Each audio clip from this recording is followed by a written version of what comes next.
Good afternoon and welcome to Design Master Training. My name is David Robison. Today we are going to be looking at Design Master Electrical for AutoCAD, answering some questions that we've gotten through our support channels and answering any questions you have at the end. If you are attending the training live, you can ask questions in the chat box. If you're watching the recording of the training, you can call or email your questions. Our phone number is 866-516-9497, and our email address is support@designmaster.biz.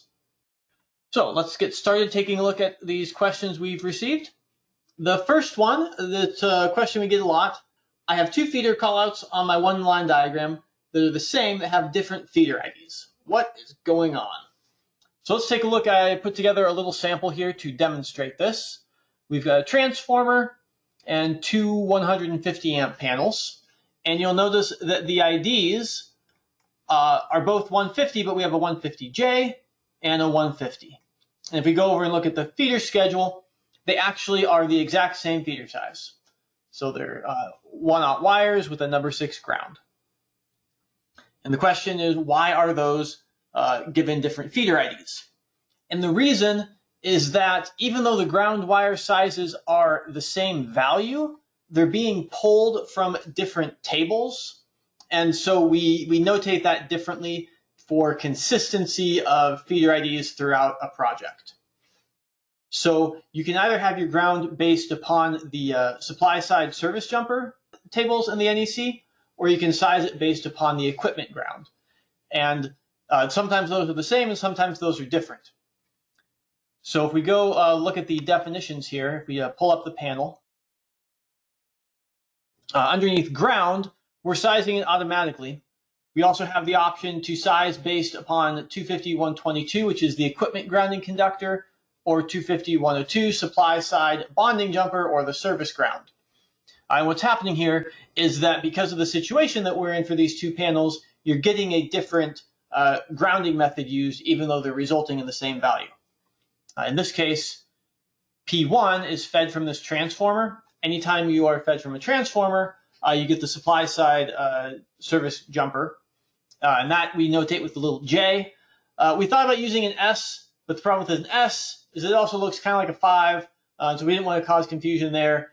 So we ended up using a J. It's kind of an awkward convention, but it's the best that we could come up with.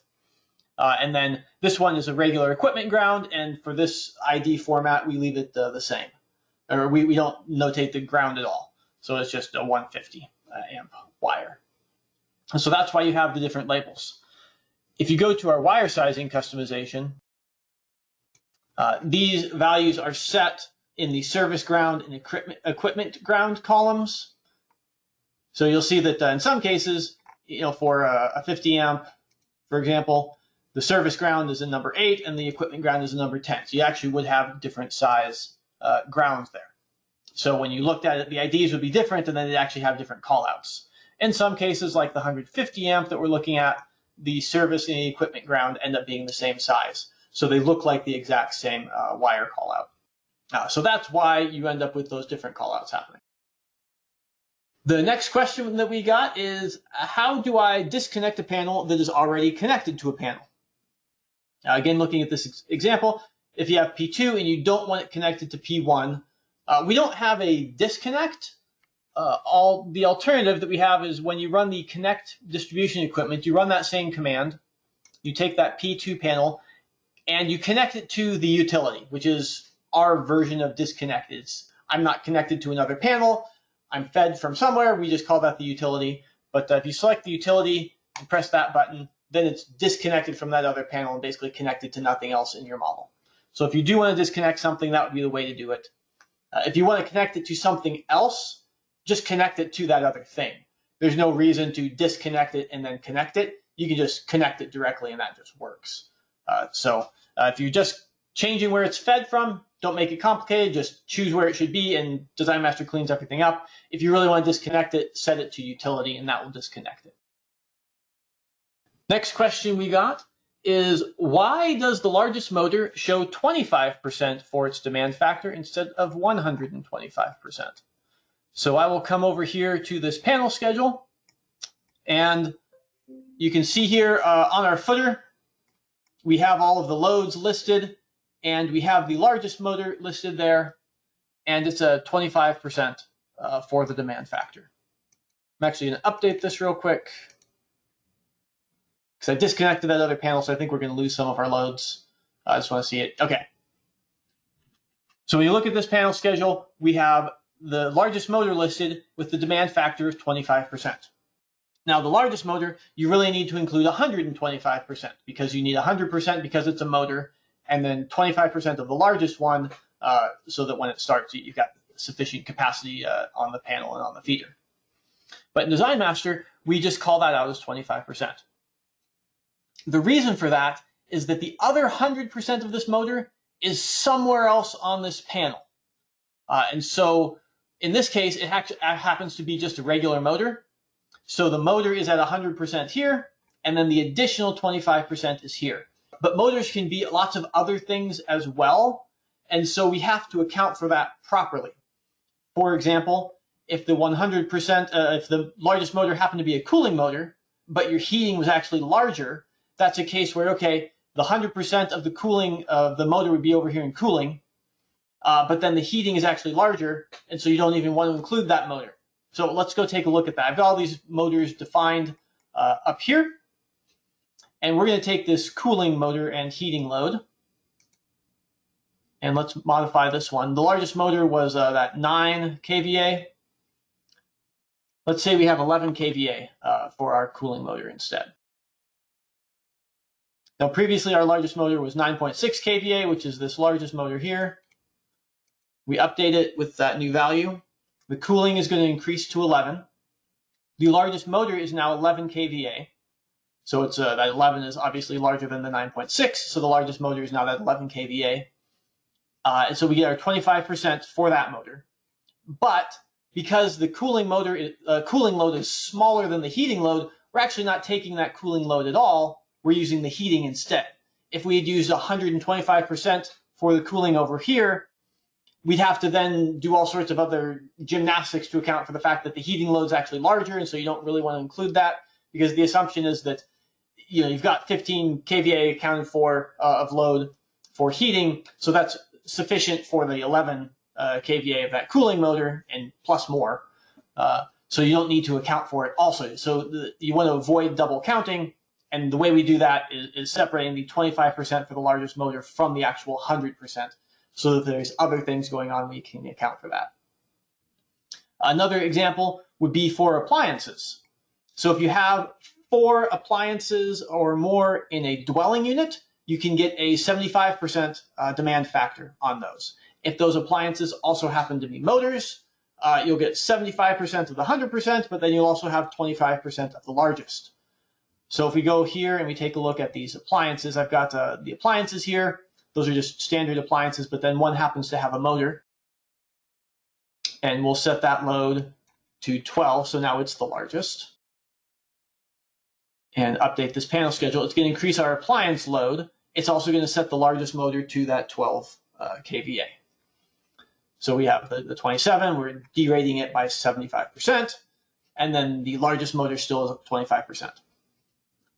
Now, you might also be thinking, well, if it's an appliance motor, you really can't do that the appliance motor should really be always at 100%. You can't take that derating from the NEC for the appliance motors in dwelling units.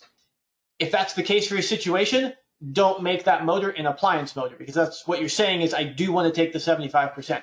If you don't want to for this situation, just call it a standard motor. It's not an appliance at that point. It's a regular motor. Everything will work out.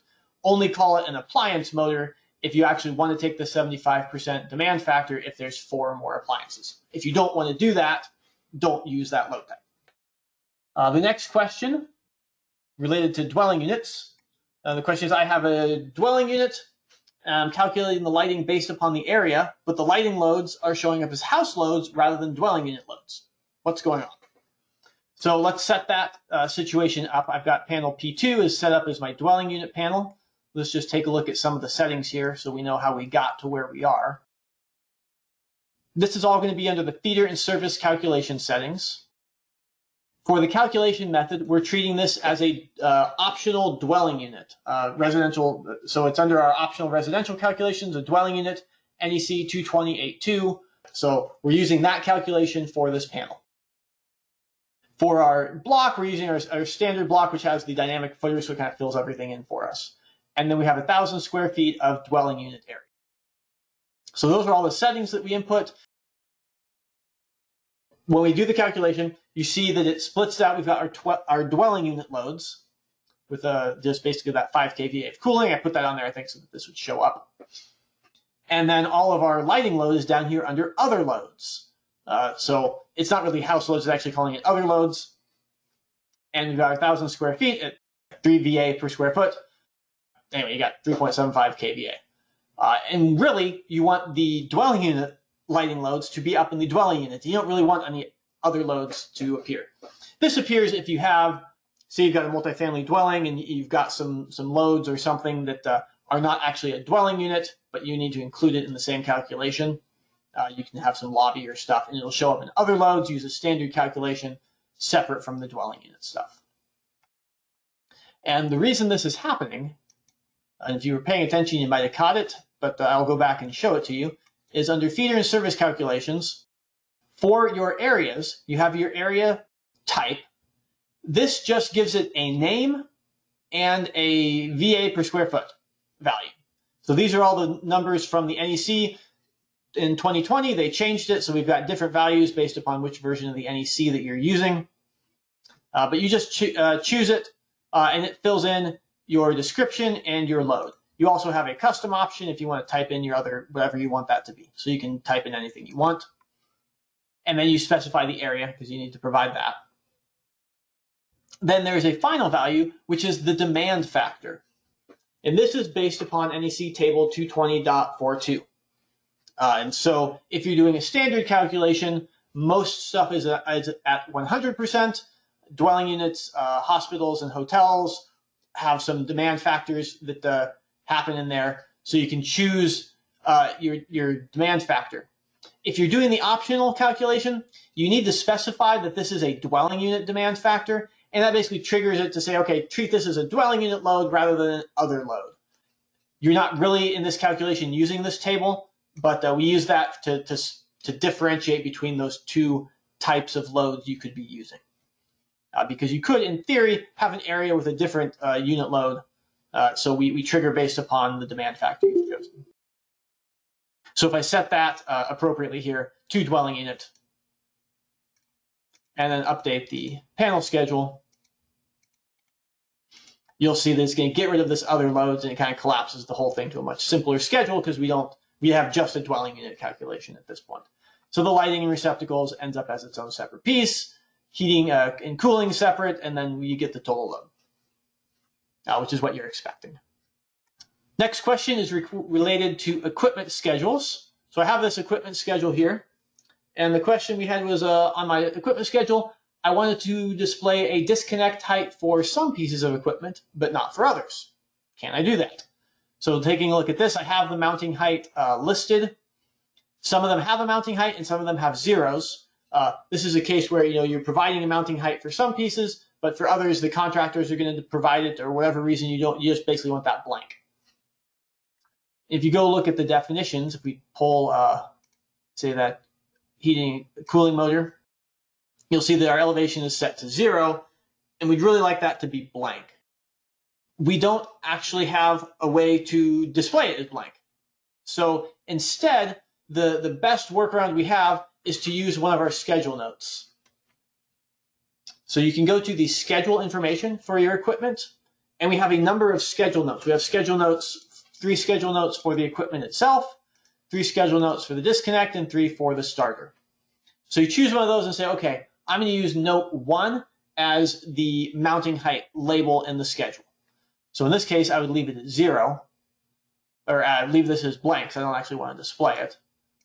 If we go take a look at one of these other ones, say appliance 3, and we can set the value there to 3 feet, or however you want it to be, because it's going to display exactly what you type in. And then we'll insert this schedule, and we will modify the columns that we're using. So we can insert the schedule, edit the columns, And we can take this so we have the disconnect mounting height, we'll turn that off. And we'll turn disconnect schedule note instead on. And the default label is disconnect note 1. We can change that to, or the column header to disconnect height. Click OK, and it will update the schedule with that new information. And I think I was actually using the equipment.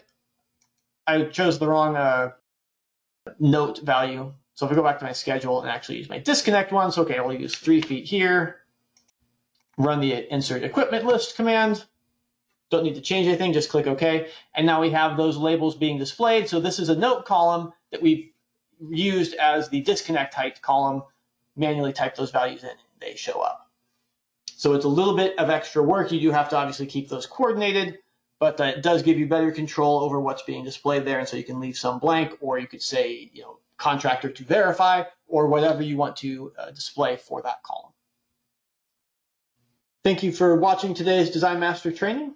You can contact us with questions or comments by calling 866-516-9497 or emailing support@designmaster.biz.